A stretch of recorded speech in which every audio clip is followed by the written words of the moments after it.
I started getting feedback that I was difficult. This is really interesting. Am I difficult, or am I just a lot harder to manipulate? And so what I started seeing is these leaders that I had put on a pedestal and emulated and tried to do everything I could to please, right, and do a good job, weren't actually invested in my success, right? And so I was loyal to these organizations when in reality, I could be committed to doing a good job, but I needed to be loyal to myself. And if someone else couldn't handle that, it wasn't the right place for me. Mi gente, dímelo, what's good? Welcome to another episode of the Quién, Eres podcast, brought to you by Plural. You already know, it's your boy Pavel bringing you another very special episode with another very special guest. Now, before I tell you more about this week's special guest, let me give you a quick reminder on what this show is all about. On this show, our mission is to redefine professionalism, because I believe when we go to work, most of us are faking it, and I know it's holding us back from doing our best.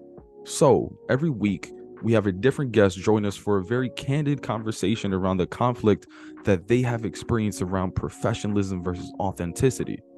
Speaking of guests, the clip in the intro that you just heard is with this week's guest, the homie Francesca.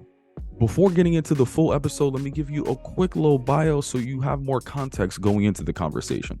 These days, Francesca serves as the President and Chief Possibilities Officer of HPGM, aka Hispanic Professionals of Greater Milwaukee. She was appointed in April 2021, where she quickly became an advocate and connector and has led the organization to record growth in memberships, philanthropic gifts, and revenue during the most challenging times with a global landscape. She's a trailblazer who's known for her advocacy of others, and she's been recognized by various organizations. In 2021, Madison 365 named her Wisconsin's 36 most influential Latino leaders, as both a 40 under 40 winner and as a power broker and executive to watch by Milwaukee Business Journal in 2022, and by Biz Times named her 2023 Notable BIPOC Executive. Fun fact, my first in-person speaking engagement that I've ever been flown out for was for HPGM. So let's just say me and Francesca go way back to a couple years ago. Anyway, she's a dope individual that I've wanted to have on the show for a minute. So I'm honored to have her on the show.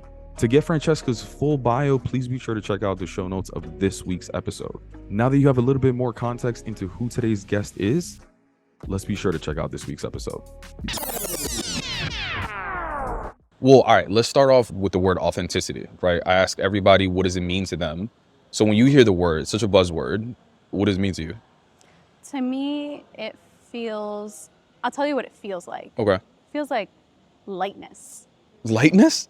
Like you don't have that, I talk about it a lot, like a backpack of all the things that you're carrying, holding down, masking. You just feel light. And to me, that's what authenticity feels like. You don't actually have to think about it. Oh, I love that visual. So growing up, do you think you had a backpack on? It's in some spaces, yes. And I Okay. think that's even the backpack in and of itself is in which spaces is it okay? And it's kind of like the first time you like touch something that's hot, you're like, oh, okay, that hurts. So then you start to learn and adapt. And in certain places, I could be the little Peruana girl and, be dancing marinera and, whatever. And I was totally authentic. But in other spaces, it was picking up on, oh, I am literally the only brown girl in my entire class. Or, oh, so-and-so's, I am the only one with a single mom. I'm the only one with an immigrant mom. Like, you start to pick up on those things and how people react to those things and treat you. So there's certain things you picked up visually, right? But it sounds like there are other times where people let you know that you're the only one. Yeah. Like, when did you start realizing some of those things? It was when I was really young. I think this has been a lifelong journey, and I think being in this environment and talking to more people about it too, I know that it's not only me, that it really does start when you're really little. Oh, yeah. Right? From hearing people tell your mom, you need to speak English here, to my mom sitting by herself at sporting events with all the other parents were with each other. It was honestly since I was really little. So you would have sporting events, your mom would come to support, and you just see the separation. Right. There would be laughing, teasing. Like my mom immigrated here from Peru. She was doing her best to support her child when she could be there, which was not always. So that was another thing, right? Sometimes I was the only one without support there because my mom had to work, sometimes multiple jobs. Yeah. But it was really this feeling of not belonging, but also, even though we were different, there was also a feeling of, you're not like us, and we're gonna make you feel like you don't belong here. How did you feel like you didn't belong? Like you said people made you feel like you didn't belong? Absolutely. I think it was just the different lifestyle. You know, like I said, being the daughter of an immigrant, a single mom, growing up in a violent household with a really unstable father figure, just made my life so much more complex and complicated. And I started to slowly but surely not even talk about my home life, not bring people by, because then it was like, oh, I gotta explain, or I gotta be worried about what people are gonna say about me then at school. Like I already had all those different factors. It didn't need to be one more thing. Yeah. I remember in middle school, so I grew up in the projects, right? And I remember vividly, you know, middle school, it's like science projects. You do teamwork and you're like, well, one week I'm gonna go to your house. Well, next week I'm gonna go to their house. And I remember me walking like 10 blocks from like the school to my apartment with like one of my best friends growing up. And I felt the need to lie to him and say, oh, this is temporary. I'm not gonna live here forever. Like we're actually thinking of moving to this place. And it was just like a nicer building right next door. And he even questioned me. He was like, wait, so you're trying to move 1 block away? Like the story made no sense, but I felt the need to like somehow say that like this terrible looking building and environment, like I felt the need to tell him like, oh, this is only temporary. Like I was ashamed of like where I live. And did he ever ask, or did you just No, prompt it yourself? Yeah, I just did it myself. So that's that self-talk, right? Yeah. Of going into those situations already anxious. Yeah. Already maybe embarrassed, ashamed, right? Yeah. I was the only kid who lived in an apartment or in a condo or didn't have that, you know, a big house or my own room. Interesting. Oh my God, I didn't have my own room either. I didn't have my own room until I went to college. We were very lucky at some point, gosh, actually it was 2008, which was, you know, didn't turn out to be the greatest thing later, but my mom bought a house and I had my own room for the first time when I was 15. Wow. Yeah. And yeah, that was definitely, those memories burned into just how I started to look at the world too. So a lot of people in those scenarios, they maybe, you know, receive some pushback for who they are and they try their best to start fitting in. Like, is that what you started doing? 100%. It was... It's natural, by the way, right? Like right. We all just want to fit in. We want to feel that acceptance. Right. And I think starting from a very young age, looking outwardly for that acceptance, validation, love, you know, all those things from other people, that habit started really young. And it also starts with what you look like, yeah, what you bring for lunch, you know, like those are all the things. I was the one with arroz con pollo in my thermos when everyone else had Lunchables. Like it's little things like that. Yeah. Now I'm like, thank God I had arroz con pollo. Seriously, yeah. Yeah. So what was the moment when you were like, no more arroz con pollo? I didn't really have a choice. So that wasn't really an option for me. It was, this is what we have to eat, so this is what you're gonna eat. But it was starting to hide it. Maybe I wasn't eating at the table with everybody, or maybe I wasn't, I was keeping myself busy. Maybe I was doing things with teachers at lunch and eating somewhere else, or even saving up money to trade people so that I felt like I had something other kids could relate to. Yeah. I didn't honestly think much about this until I started listening to your podcast. So much to unpack about the behaviors that we develop when we're young, when we don't even really think about it. We just want to belong. Of course. But we do so much of that to the point where we're just like, whoa, like, who am I now? You know what I mean? Like, it starts with the arroz con pollo, and then translate, it just continues to build up and build up. So like, what are some other things that you started to maybe like try to hide? I think a lot of what I tried to hide was a combination of my cultural identity and Oh, tell just me more about my that. home life. Tell me more about that. You decided to Not talk about it. let's talk about it. Yeah. Yeah, and over the last, couple decades, there's also been a lot of challenges in our country around immigration. So I didn't necessarily want to open up the conversation about my mom. And even though she was a citizen, she came to the country in about a year before I was born and, got her citizenship, did all those things, yet teenagers can be really cruel. Yeah. And so I already saw what people were saying, whether it was about her accent or, being a single mom.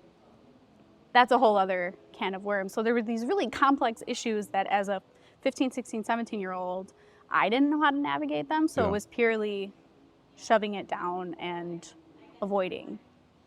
Did a part of you, as much as supportive as she seemed to be when she could, going to like your games and all these kind of things, was a part of you like not wanting her to be there because you were ashamed?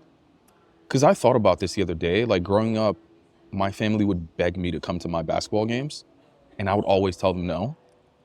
And part of me, it's interesting because I think growing up, I had performance anxiety. Like, I'm telling you, if a girlfriend came to watch me play, if my family came to watch me play, it would be the worst game of my life. 0 buckets? 0 buckets.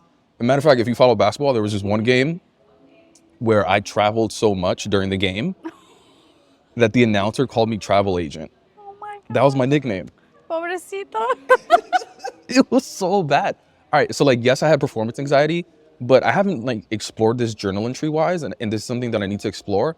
I wonder if part of me was also like ashamed for my family dynamic. I grew up with a single mom. Maybe I was comparing myself to people who had fathers and mothers there. Like, I don't know. I do think that there, for me at least, I think there was probably some sort of aspect of like, maybe I don't want them to be there because of some other reason besides performance anxiety. For me, it's just something that I've been exploring. Yeah, it's interesting because when I do reflect back on that, I don't think that ever crossed my mind. Because on the other side of it, because I grew up with a single mom, she came here to this country with her 2 sisters. I was always really surrounded by strong Latinas. Yeah, same. So it was also this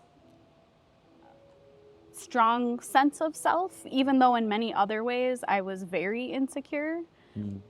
There was this part of me that it was so proud and took it to the extreme maybe. Like if I heard somebody at that age saying something about my mom or my family, I'd be like, yo, let's take this outside. Really? Like that is the kind of attitude that, because I didn't know how to defend myself yet with words, so I would just get really angry.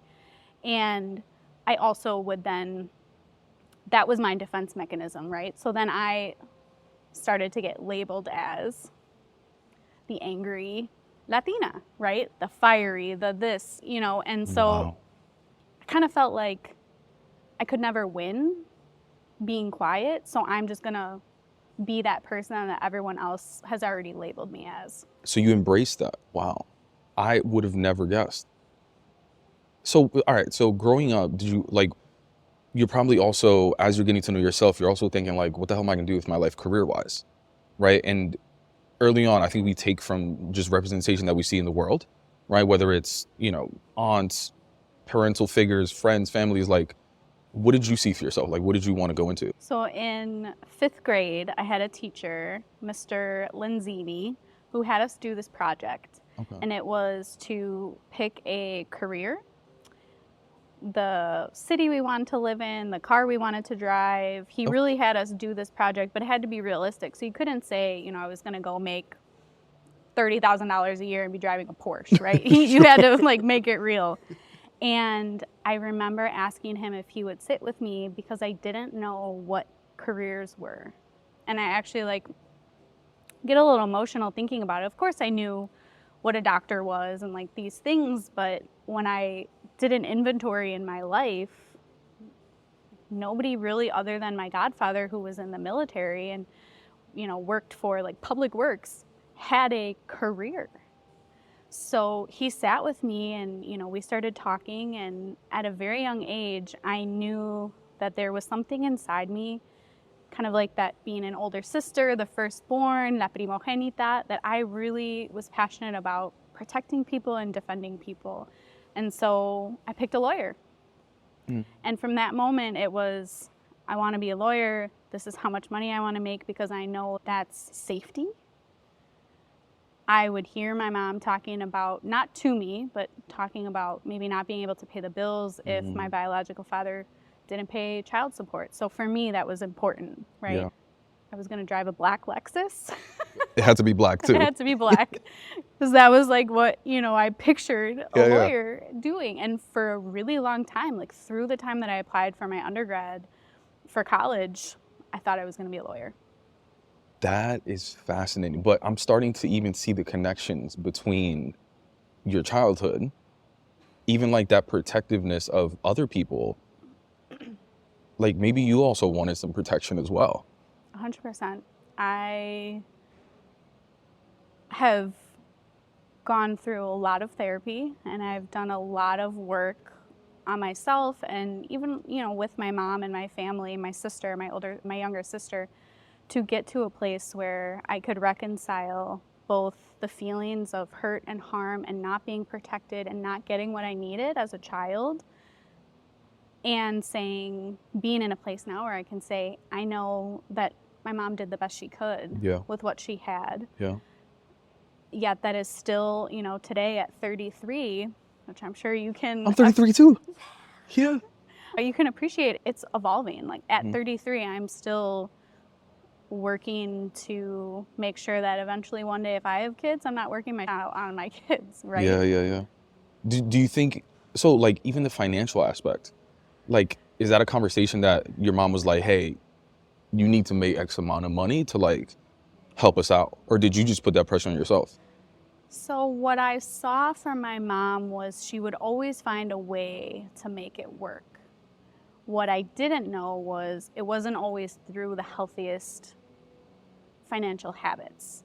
Okay. So then my focus became, I had my biological father over here who had, filed for bankruptcy multiple times, who just had a lot of issues here. And over here, I always had everything I needed, not necessarily the fanciest things, right? But we had a house, we had food, sometimes it was lentejas and arroz, but it was something. Yeah. And so I think for me, what it really came down to was what kind of lifestyle could I have so that I feel comfortable, so I don't have to think about those things. And so that I feel like my mom coming here, the sacrifices she made, both as an immigrant and as a survivor of domestic violence, that was worth it. And I put then my pressure on me. This is what that looks like. Yeah. I think most often it's like that though. Like most often it's us putting the pressure on ourselves. Like I forget that saying. It's like, I didn't come this far just to come this far, something like that. And wow, that was so powerful. It's like you said you wanted to make the sacrifices worth it. Yeah, like somehow I needed to prove that I was worthy of all those things. That's a heavy backpack. It is a heavy backpack. And I will say that it was in 2017, I was asked to speak at a gala for the Marquette College of Nursing to talk about my experience as a survivor of domestic violence. I'd never told my story publicly before. There were some things I hadn't even told my mom before. And wait, you yourself was a survivor as well as your Yes. mom? Sorry to hear that. So as a child, and there were some things I shared that night that I hadn't even shared with her before. And I walked off the stage and she was standing there and She was there. She was there. And she just hugged me and she whispered in my ear, "Oh my God, hija, I'm a survivor." Like she had never put that together. In her mind, it was, life is hard, we're getting through. But to hear those things, and the reason I say that is because it was after that she and I were able to open up a dialogue about why she came here. She came here, she told me, so that I could have choices, because she didn't have choices. Mm-hmm. Now, that is a very different backpack than you need to be the CEO and make $1 million a year and whatever else. You know, it's a fascinating question. I asked my mom the other day, Mom, what was your wildest dreams for me? And it's fascinating because, like, we put all this pressure on ourselves. Like, we got to make X amount, the black Lexus, all these sort of things, right? And for her, she was just like, I just wanted you to graduate college. And then, like, I just wanted you to find a career that, like, you found fun. I was like, that's it? Just graduate college, find a job? She's like, yeah. Maybe be happy. Yeah, but, like, it was so simple. And it's interesting. I've had similar conversations with my mom about, not about domestic violence, but more so about her inability to recognize certain experiences. For example, like, if I've experienced microaggressions and racism and sexism, all those things, I'm like, Mom, you telling me you've never experienced that? She's like, no, mijo, never.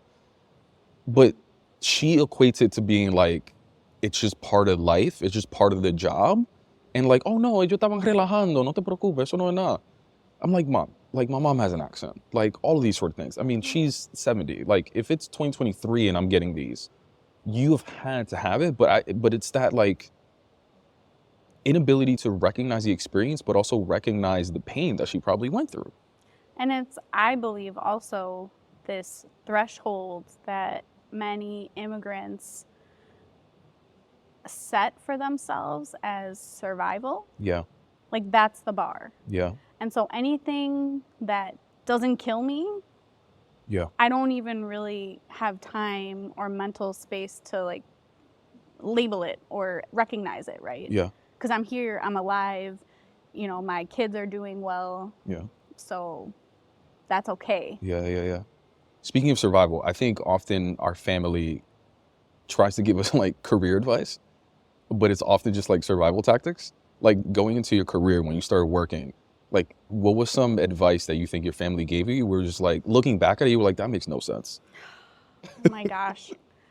There's probably so much. I think it was probably, honestly, around what I needed to do in order to be successful. And it was interesting that your mom, you know, talked about graduating college and finding a job.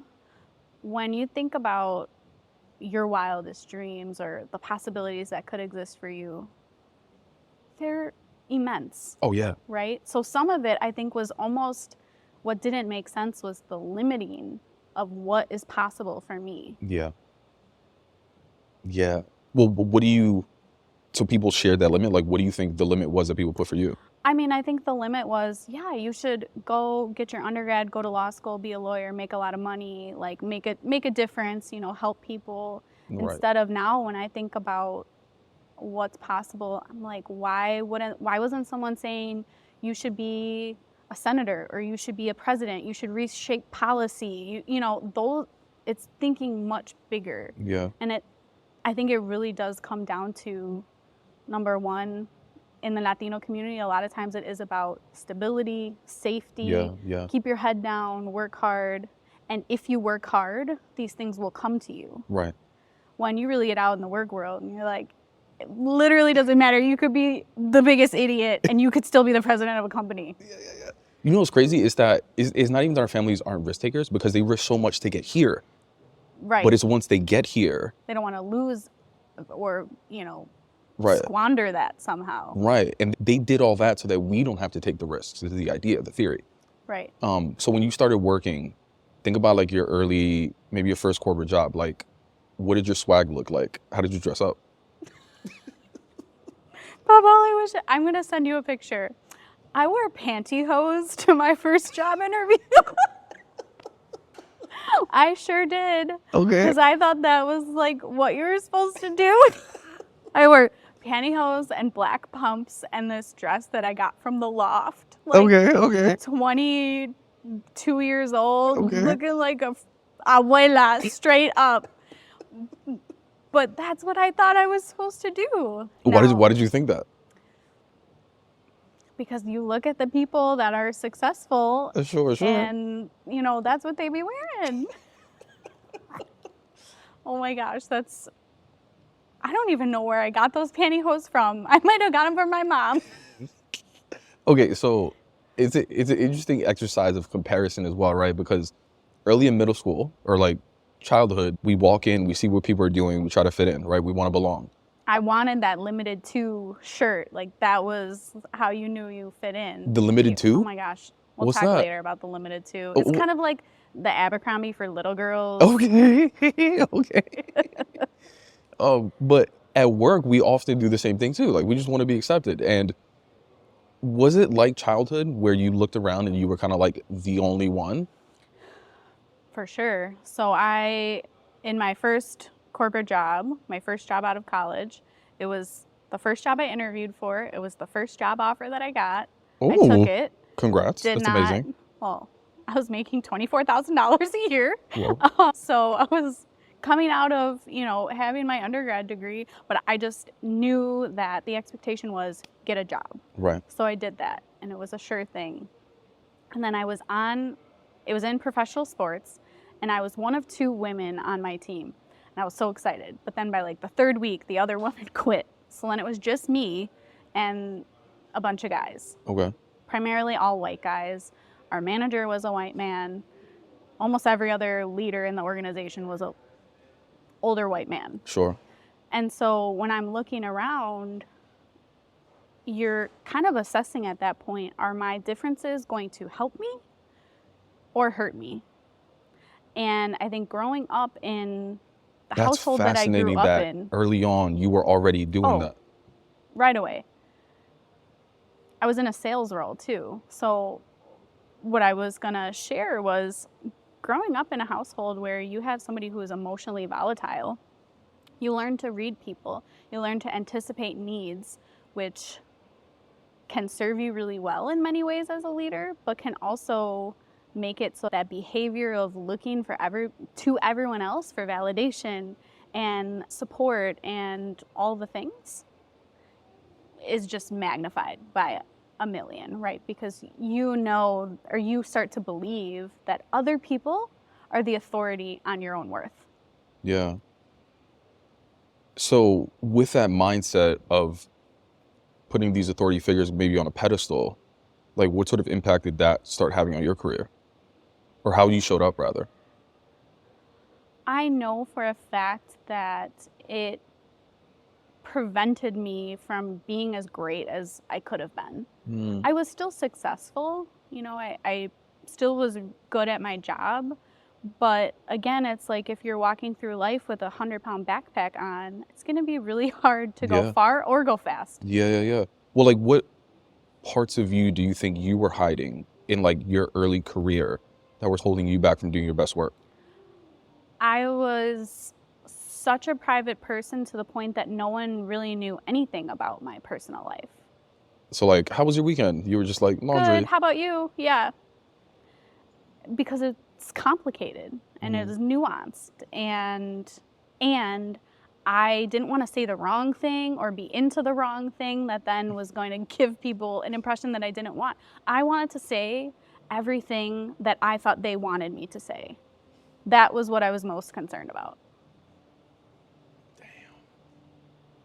So you were essentially like studying your coworkers to figure out like what were they into and then try to reciprocate whatever that was. It was coworkers, but it was also leadership, because I'm also a very competitive person. I've also was groomed as a child to be the best. Like a B means you failed. Always, it must be an A. Yeah. Because there was criticism, there was shaming. So for me, it was more about I need to do everything I need to do in order to be the best and number one, which means I have to work twice as hard to get that answer before everybody else. Yeah. I'm fascinated by this. It's so funny because my mom, thankfully, was like so happy with B's. I was not the best student. Yeah, I was not the best student. To this day, she swears I was like a really good student. I was like, yeah. I'm sure you were. I'll let you live that, Mom. So you were saying you started emulating like the leadership and your coworkers. Right. And just almost being so much of a sponge and trying to understand everything about them so that I could learn to anticipate what they thought or what they needed or what they wanted me to be doing. Instead of even like being a peer on a team, right? I was so worried about that. What was your fear at that moment? If like you said X, they were gonna think Y.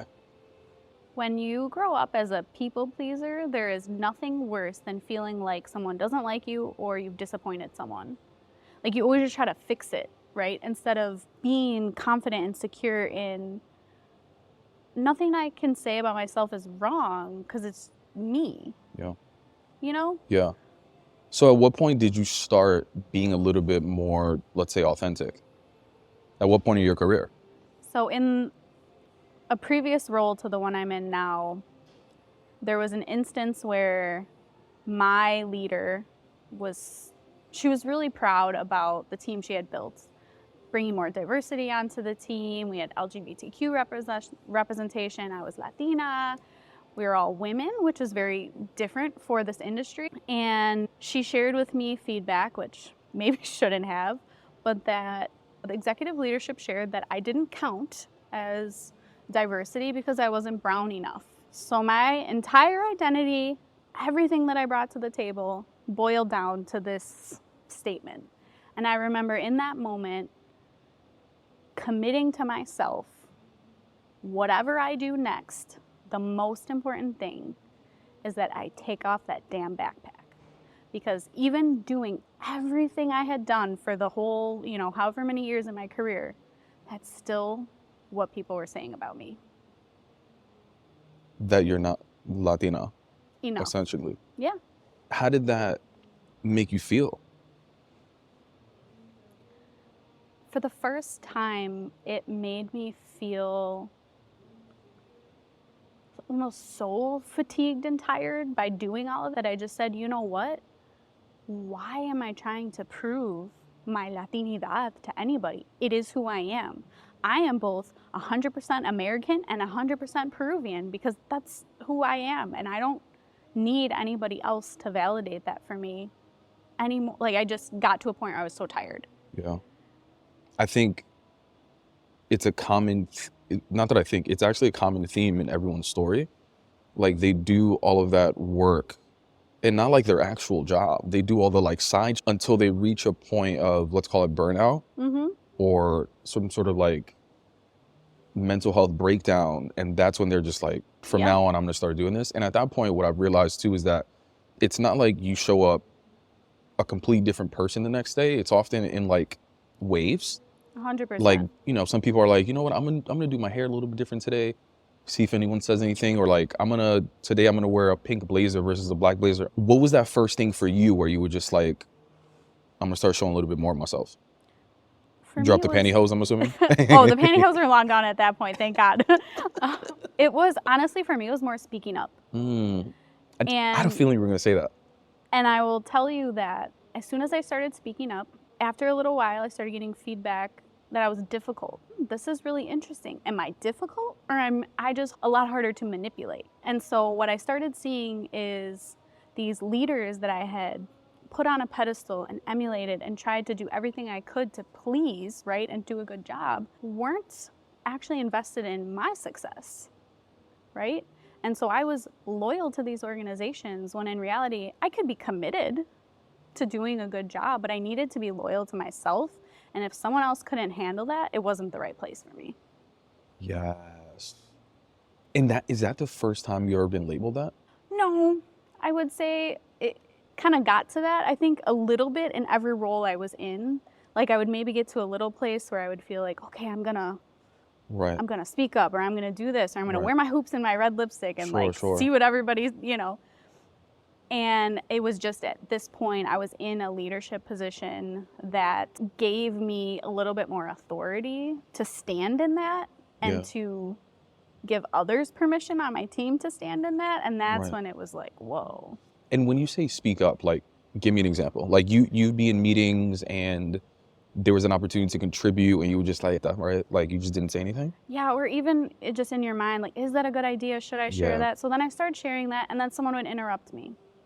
And then I would say, excuse me, I would like to finish my thought.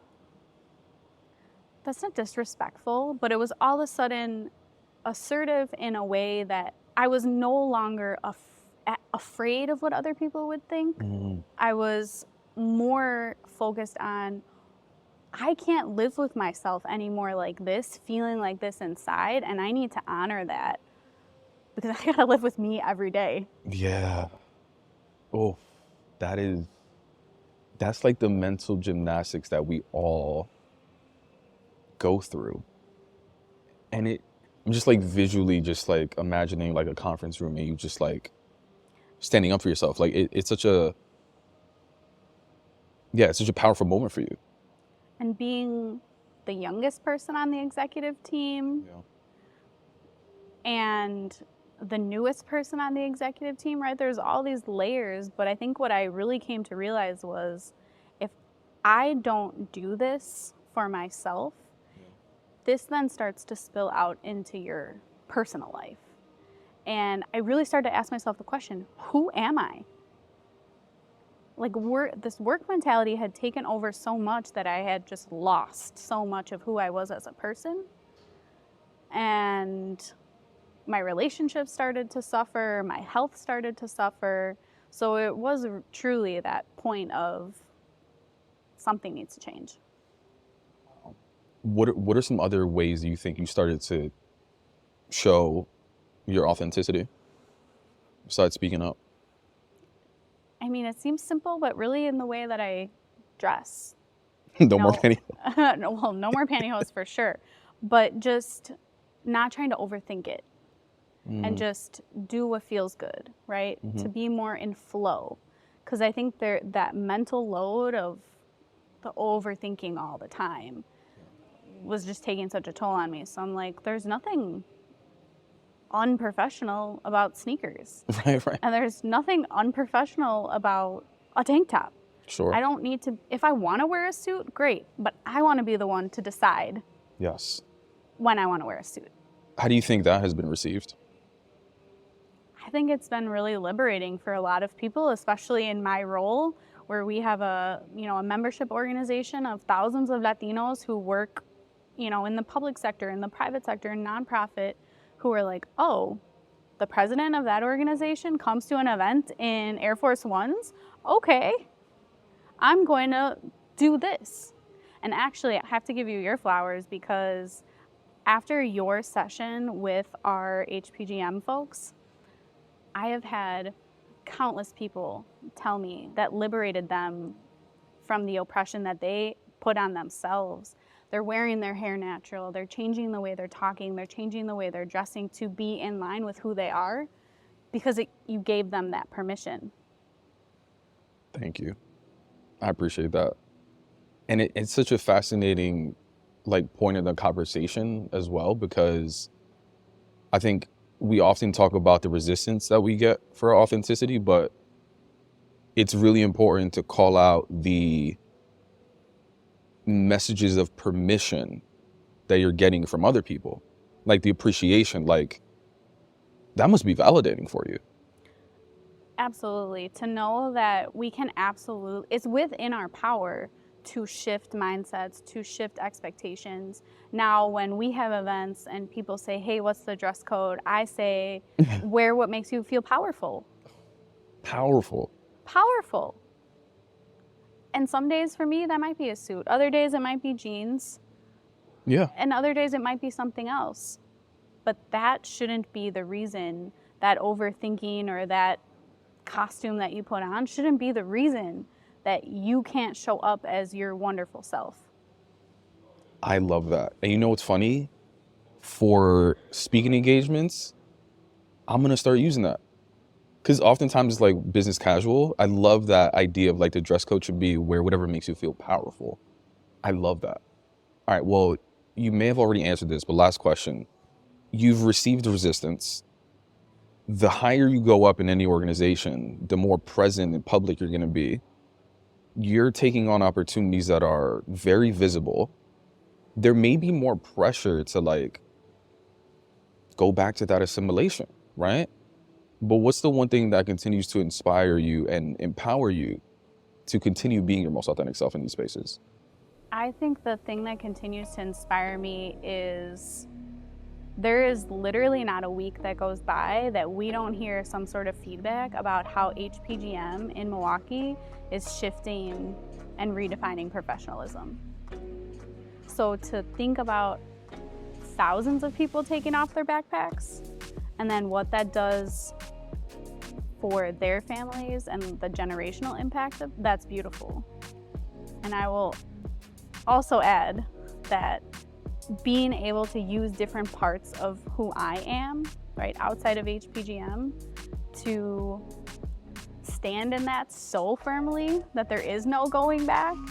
I think that accountability, right, to whether it's my sister Gabriella, who's my very best friend, to say, hey, I noticed something was happening here. Like, what's going on for you, right? To have those people in your life that know who you are at your core and can also kind of help pull you back if you start to get in that place. Mi gente, that wraps up another episode of the Quién, Eres podcast. If you enjoyed what you heard, please do us a favor, like, share, comment, wherever you're listening to this show, whether it be Apple Podcasts, Spotify, YouTube, or any other platform.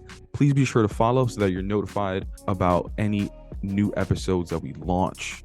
Your engagement, your feedback is just going to help us in the algorithms to ensure that these experiences get heard by as many people as possible, because that's the only way that we're going to redefine professionalism. Thank you, and see you next time.